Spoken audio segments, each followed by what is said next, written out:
기존에는 2월 5일 이후에 매매 계약을 체결한 경우에는 우선 공급권을 받을 수 없었지만 까지만 이전 등기를 마치면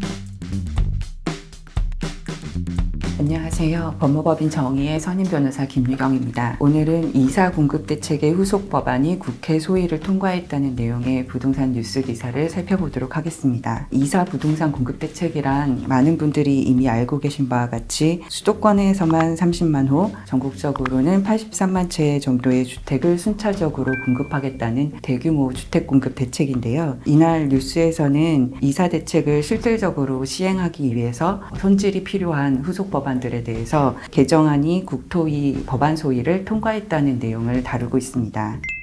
해당 내용을 좀 자세히 살펴보면요. 먼저 공공주택 특별법 개정안의 경우에는 본래는 예정지구 지정을 위해서는 소유자 10% 이상의 동의가 필요하다는 요건이 있었는데 해당 요건은 없애서 보다 예정지구 지정이 보다 수월하게 이루어질 수 있도록 개정을 했고요. 대신 지정 후에 3년이 지난 곳인 경우에는 토지 소유자 과반이 요청을 하면 지구 지정을 해지할 수 있는 방안도 마련을 하였습니다. 다음으로 도시재생 활성화 및 지원에 관한 특별법 개정안에서는 주거재생혁신지구를 도입하면서 그 재정 기준을 구체화했고요. 빈집 및 소규모 주택 정비에 관한 특례법 개정안의 경우 소규모 재개발 사업을 도입하고 소규모 주택 정비 관리 지역도 도입을 하였습니다. 또 이날 통과된 내용 중에 좀 눈여겨볼 만한 내용으로는요. 기존의 이사 대책을 발표할 당시에는 발표일 바로 다음 날인 2월 5일 이후에 매매 계약을 한 경우에는 우선 공급권을 제한받아서 현금 청산만이 가능하도록 규정을 하고 있었습니다. 발표일 바로 다음 날 아직 후보지가 어딘지도 정해지지 않은 상태에서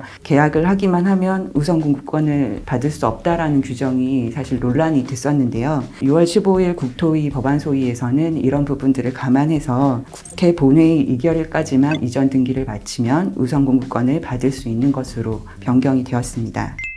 그리고 또 한 가지 살펴볼 만한 내용으로는 공공 직접 시행 정비 사업을 할 수 있도록 마련된 도시정비법 개정안은 이날 법안 소위를 통과하지는 않았는데요. 이것은 도시정비법 개정안 자체에 문제가 있어서가 아니라 현재 도시정비법과 관련해서는 기존에는 조합원 지위 양도 제한 시점이 재개발의 경우 관리처분 계획 인가 그리고 재건축의 경우 조합 설립 인가 후에 부동산을 양수한 경우에는 조합원 지위를 취득할 수 없는 것으로 규정이 되어 있었는데 이 부분은 재개발의 경우 지구 지정일 이후부터 재건축의 경우 안전진단을 통과한 이후부터는 조합원 지위를 인정받을 수 없는 것으로 제한 시점을 앞당기자는 내용의 개정안도 함께 논의가 되고 있기 때문에 이 도시정비법 개정안과 관련해서 이 두 부분을 모두 다 논의를 해야 되니 다음 법안 소위에서 심사를 하는 것으로 하자라고 해서 미뤄진 것일 뿐이고요. 개정안 자체에 대한 여야 합의가 부족하거나 통과 의지가 없는 것은 아니기 때문에 해당 내용은 참고를 해주시면 될 것 같습니다. 기사에서는 이달 중에 법안이 국회 상임위원회와 본회의에서 의결되면 공포 후 2개월 뒤 시행될 예정이다 라고 얘기를 하고 있는데요. 어떤 법률안이 국회를 통과해서 실제로 시행을 되기 위해서는 몇 가지 절차가 필요합니다. 일단 어떤 법률안이 어느 소관위원회에 해당되는지를 살펴보고 지금 후속 법안 같은 경우에는 소관위원회가 국토위이기 때문에 국토위에 회부가 된 것이고요. 국토위에서 먼저 법안 소위는 6월 15일에 통과가 된 것이고요. 이후에 국토위 상임위원회 의결을 거치고 법사위 의결까지 거치면 국회 본회의에 상정이 됩니다. 그러면 국회 본회의에서 의결이 되면은 이후에 공포가 되고 실제로 시행이 될 수 있게 되는 건데요. 지금 기사에서 얘기하는 것은 이 본회의 의결까지가 이달 중에 될 것으로 예상된다라는 내용이고 공포 후 2개월 뒤 시행될 예정이라는 것이기 때문에 한 8월 말 내지 9월부터는 시행이 될 것으로 예상된다는 내용인 것 같습니다. 그래서 이 전체적으로 오늘 기사에서는 두 가지 정도를 잘 기억해 주시면 좋을 것 같은데요. 아까 말씀드렸듯이 기존에는 2월 5일 이후에 매매 계약을 체결한 경우에는 우선 공급권을 받을 수 없었지만 국회 본회의 의결까지만 이전 등기를 마치면 이제는 우선 공급권을 받을 수 있다는 점을 기억하셨으면 좋겠고요. 어쨌든 이렇게 후속 법안 개정에 대해서 국회가 적극적으로 나서고 있기 때문에 이사 공급 대책 시행이 상당히 탄력을 받았다는 점을 기억해 주시면 될 것 같습니다.